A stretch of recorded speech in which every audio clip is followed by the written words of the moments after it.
In 1921, after the Armenian genocide was carried out by the Turkish army, Armenia's economic power was tragically stripped away by the Soviet Socialist Republic, who incentivized giving up their land in return for protection against the Turkish army.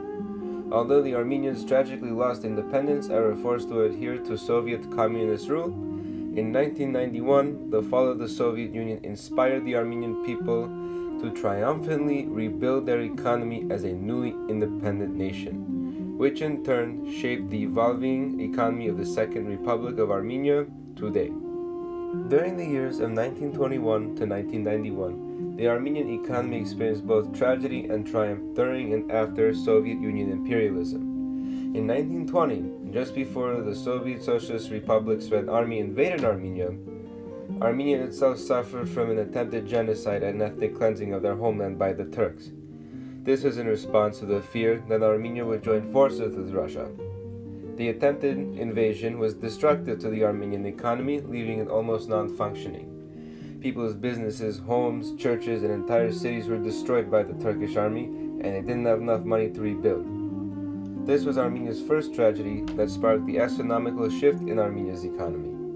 In exchange for protection, free healthcare, and access to food and shelter, with a promise for a revived economy, Armenians agreed to peacefully give up their independence as the First Republic of Armenia to the authority of the newly developing Soviet Socialist Republic.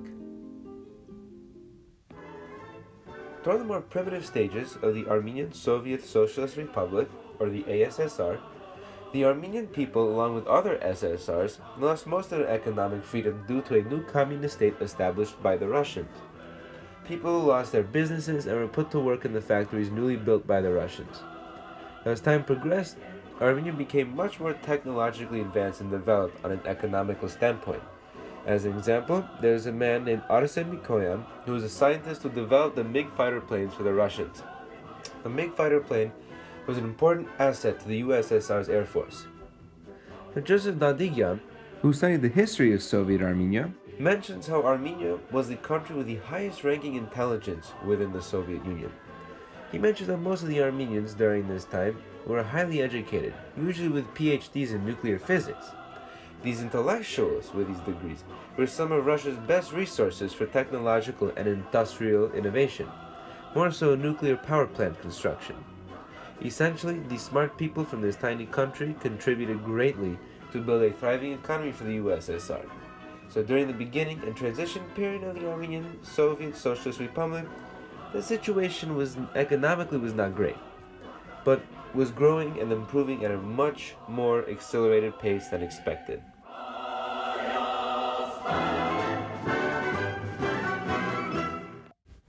To gain first-hand knowledge of life in the A.S.S.R., an interview was conducted with Dikran and Narine Dolukhanyan. These A.S.S.R. natives were born and raised on Soviet Armenian soil. As residents of the country for over 40 years, they shared their perspective on life in the A.S.S.R. and changes they witnessed over time. They say how the 1960s was the best time for Soviet Armenia's economy. They explain how everyone was happy and no one had any fears of economy crash. Everything was extremely cheap, they both said. Dikran mentions on how trade with other Soviet countries was essential to Armenia's economy in order to make it function. He said even though Armenians had their own car company, half of the material to make the car was imported by Georgia, Latvia, and Ukraine.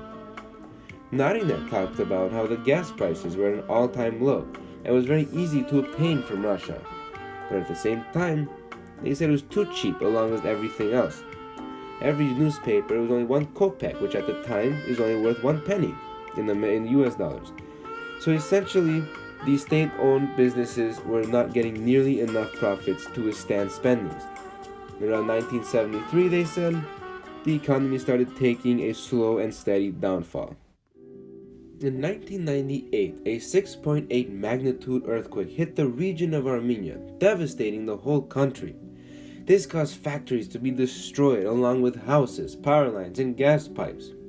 This meant the means of production have ceased and people are out of work, State relief groups did not have enough money to help rebuild and recover ravished Armenia from the earthquake, and foreign relief efforts such as the Red Cross were unable to help due to the strict border control laws the Soviets had. As the months went on, people were starving, cold, and lived in the dark due to the lack of power and gas.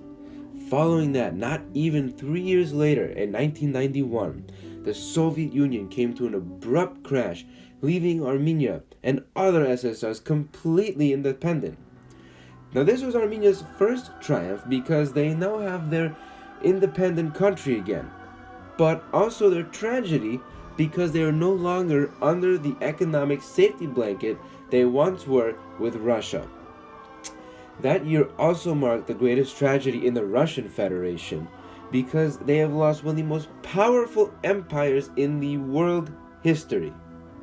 For Armenia, around 1992, the fall of the Soviet Union left Armenia to fend for itself.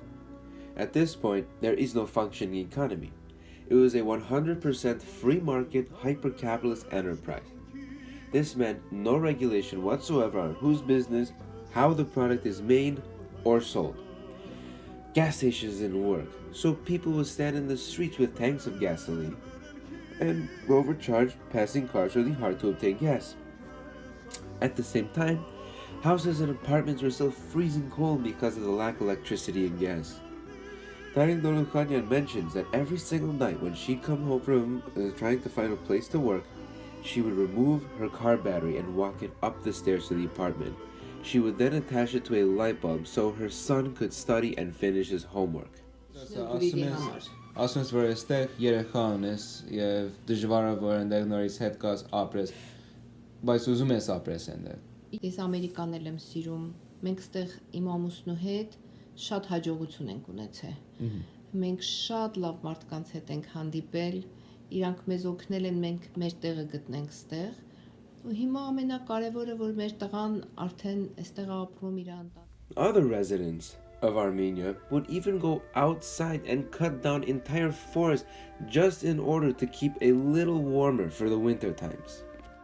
Now, around 1996, a primitive economy was forming within Armenia. The Armenians were determined to get back up on their feet.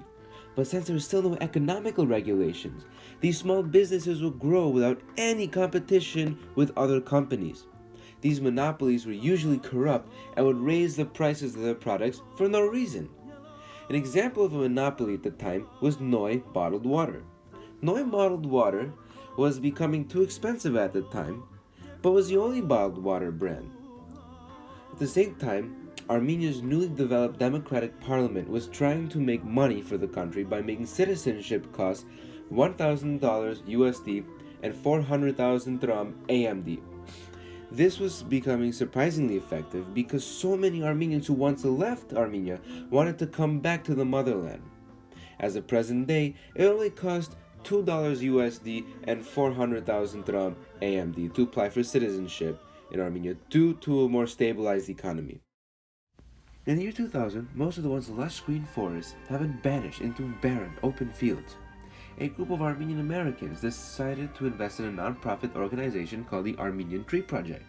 The Armenian Tree Project's main intent was to replant all of the cut-down trees in Armenia to replenish the forests. Armenian Tree Project shows the hardship and tragedy of post-Soviet Armenia due to the desperate and poor economy. It shows that people are motivated and hardworking in order to get their country back up on their feet. Now, even though Armenia has been rebuilding itself from the fall of the Soviet Union, corruption within the government and economy has been a struggle. The Armenian's former Prime Minister A.S.S.Rs 2008 to 2018 had ties to the mafia and other organized crime within Armenia and Europe. The people knew that he was a selfish man when it came to money. He would hold back funds for the military and foreign aid all for himself, and when the people realized what he had been doing, he was forced to step down by millions of peaceful student activists against economical corruption within the Armenian government. As of mid-2018, when he stepped down, a new prime minister known as Nikol Pashinyan was democratically elected by the people of Armenia, as he promised to fight corruption within the government and correct the unregulated economy. So I think it is fair to say that Armenia has experienced both tragedy and triumph in a matter of almost a century with its economy. Even though the fall of the Soviet Union made it extremely difficult to rebuild Armenia's economy, the Armenian population and diaspora have and will continue to put in efforts to eliminate monopolies and economic corruption within Armenia that the USSR brought upon them.